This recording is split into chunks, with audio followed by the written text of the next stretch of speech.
모두가 입을 다문 왕실의 어두운 비밀이 드디어 베일을 벗는다. 다이애나비의 눈물과 분노를 가슴에 새긴 해리 왕자.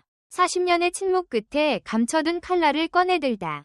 찰스 왕세자의 불륜, 파파라치의 폭주, 그리고 왕실의 냉혹한 방관까지. 한 인간의 고통에서 시작된 반격이 왕자 뒤에 감춰진 진실을 어떻게 뒤흔들 것인가?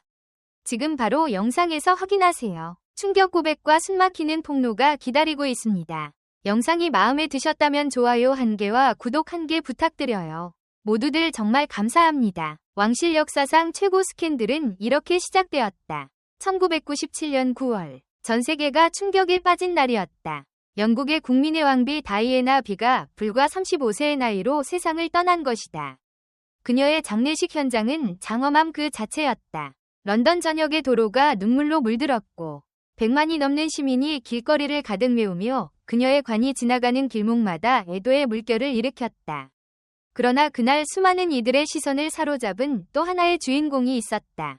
바로 다이애나의 둘째 아들, 당시 12살에 불과했던 해리 왕자였다. 어머니의 관을 맨 앞에서 따라 걷던 그의 얼굴은 무표정 그 자체였으나 내면에서는 눈물과 분노가 폭풍처럼 소용돌이치고 있었다. 왕실 어른들은 절대 눈물을 흘리지 말 것, 약한 모습은 보이지 말 것, 이라고 당부했다. 어린 해리는 차마 어머니의 관을 바라보지 못하고 땅만 응시한 채 한 걸음씩 내디뎠다. 주먹을 꾹 쥐어온 힘으로 눈물을 억눌렀지만 손바닥에 남은 손톱 자국엔 피가 배어 있었다. 그 모습은 어린아이를 넘어 한 인간의 붕괴 직전이었다. 해리는 그 순간 비로소 깨달았다. 어머니가 걸어온 길은 고통과 외로움의 연속이었으며 그 모든 고통의 뿌리는 바로 왕실이라는 거대한 감옥에 있었다는 사실을. 다이애나 비의 어린 시절도 결코 순탄치 않았다. 영국 귀족 가문에서 태어나 화려하게 성장했지만 어릴 적부터 완벽한 신부감이라는 칭호가 그녀를 짓눌렀다. 학창시절 뛰어난 미모와 재능으로 무도회장을 사로잡았으나 늘 무대 뒤편에 숨어있는 불안과 외로움에 시달렸다.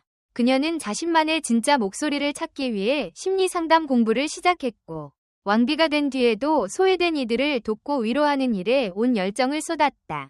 그러나 왕실이라는 시스템은 그런 그녀의 인간적인 면모를 인정하지 않았다. 남편 찰스 왕세자의 불륜을 묵인하라는 압박, 왕실 어른들의 체면 중시 발언은 그녀를 갉아먹었고 어린 해리가 목격한 어머니의 무너짐은 그의 마음속에 깊은 상처로 남았다. 찰스 왕세자의 성장 배경 또한 단순하지 않았다. 그는 1948년 태어나 자라면서 왕위 계승자로서의 엄격한 교육과 무한한 책임감을 물려받았다. 젊은 시절 케임브리지에서 인류학 고고학을 전공하며 왕실 외부 세계를 이해하려 했으나 왕실은 그를 항상 미래의 국왕으로만 대했다. 마음속 사랑이었던 카밀라 파커 볼스와의 관계도 귀족이 아니라는 이유로 끝내 결혼이 허락되지 않았다. 결국 왕실은 다이애나를 결혼 상대로 정했지만 그 결혼은 진정한 사랑이 아닌 왕실이 원하는 선택에 불과했다. 카밀라 파커 볼스는 그 후에도 오랜 세월 동안 찰스의 곁을 지켰다.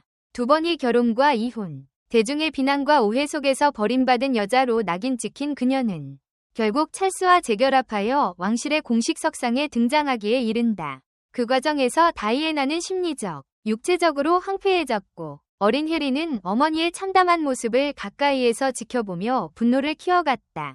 장남 윌리엄 왕자는 언제나 후계자로서의 무게를 짊어졌다. 학창시절부터 어머니의 따뜻함과 아버지의 엄격함 사이에서 균형을 잡아야 했던 그는 차분하고 책임감 있는 모습으로 사교계의 존경을 받았다. 그러나 형으로서 해리를 보호해야 한다는 부담감은 때때로 그를 속박했다. 케임브리지에서 지리학을 전공하며 왕위 계승회의 꿈을 키워보려 했지만 군 복무 시절에도 스스로를 엄격히 단속하며 모범적 레드라인을 넘지 않으려 애썼다. 12살 해리가 목격한 어머니의 이혼과 이후의 비극은 그를 방황의 길로 이끌었다. 클럽 파티, 방탕한 밤, 약물, 심지어 들판에서의 충동적 경험까지 언론은 그를 사고뭉치로 규정하며 연일 비난 기사를 쏟아냈다. 문제야 라는 낙인은 그를 더욱 고립시켰지만 해리는 돌파구를 찾고자 했다. 해리가 선택한 돌파구는 군 입대였다. 왕실 전통에 따라 형제들이 군 복무를 하는 관례 속에서 그는 아버지와 형보다도 더 길게 10년간 복무했다. 전쟁 중인 아프가니스탄 파병에서 최전선에 섰고 목숨을 걸고 임무를 수행한 그는 모범적 군인으로 평가받았다. 그가 전역했을 때 왕실은 이제야말로 왕실의 든든한 일원이 되었다고 기대를 보냈다. 그러나 해리는 또다시 반격을 준비했다. 그의 선택은 사랑이었다. 2016년 그는 미국 배우 메건 마클과의 교제를 공식 선언했다. 메건은 캘리포니아 출신으로 LA의 작은 무대에서 시작해 드라마 슈츠로 스타덤에 오른 자수성가형 배우였다. 흑인 혼혈 가정 출신의 이혼 이력까지 있는 메건은 보수적인 왕실과 언론으로부터 집중 견제를 받았다. 하지만 해리는 이 여자를 지키겠다며 굳건히 맞섰다. 결혼식은 여느 왕실 행사보다 훨씬 작은 규모로 진행되었고 영국 왕족들조차 다수 불참한 채 미국 유명인들이 다수 참석했다. 부부는 두 아이를 낳으며 잠시나마 행복을 누렸다.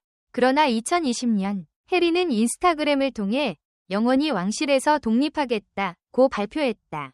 왕실은 충격에 휩싸였고 국민들도 배신감을 느꼈다. 결국 해리는 왕실 자격을 박탈당하고 재정 지원이 중단된 채 캐나다로 이주해 새로운 삶을 시작했다. 그는 어머니와 아내가 겪은 우울증에서 영감을 받아 정신건강 플랫폼 사업에 참여했고 과거 왕실 시절 아프리카 봉사 경험을 살려 야생동물 보호운동에도 앞장섰다. 방송과 다큐멘터리를 통해 왕실의 각종 내막을 털어놓았고 메건은 인종차별과 편견을 고발했다. 특히 왕실 행사에서 아들의 피부색이 얼마나 어두울지 우려한다. 는 발언 등 구체적 차별 사례를 공개하며 전 세계의 공분을 샀다. 최고조에 달한 해리의 폭로는 자서전 스페어에서 정점에 이른다. 태어나자마자 예비용 부품이란 뜻의 스페어로 명명된 자신의 출생 비화, 형과의 갈등, 어머니의 죽음, 파파라치의 만행, 왕실의 편견까지 이 책은 출간 첫날 140만 부가 팔리며 기네스 기록을 세웠다. 비소설 분야 역대 1위, 문학 전 분야를 통틀어 해리포터 시리즈 다음으로 많이 팔린 책이 되었다.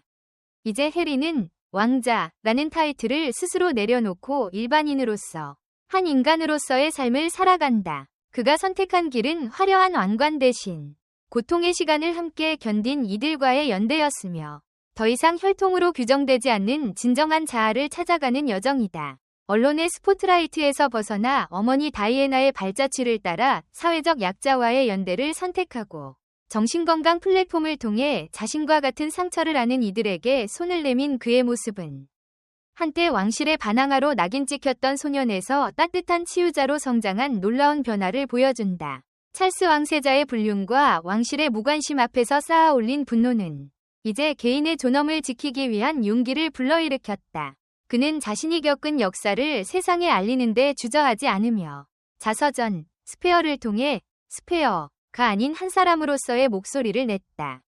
이 책은 단순한 폭로를 넘어 사랑과 배신, 용서와 화해의 과정을 생생하게 그려내며 독자들에게 깊은 울림을 전한다. 이처럼 해리 왕자의 반격은 왕실 역사상 최고의 스캔들로 기억될 뿐만 아니라 고난을 딛고 진정한 자신을 찾아가는 인간 승리의 드라마로 남을 것이다. 그의 이야기는 우리 모두에게 진정한 자유와 연대의 가치를 일깨우는 삶의 교본이 되어준다. 댓글 섹션에 여러분의 의견을 남겨주세요. 영상을 끝까지 시청해주셔서 진심으로 감사드립니다. 앞으로도 더욱 재미있고 좋은 콘텐츠로 찾아뵙겠습니다. 좋아요와 구독, 알림 설정도 잊지 마세요. 다음 영상에서 만나요.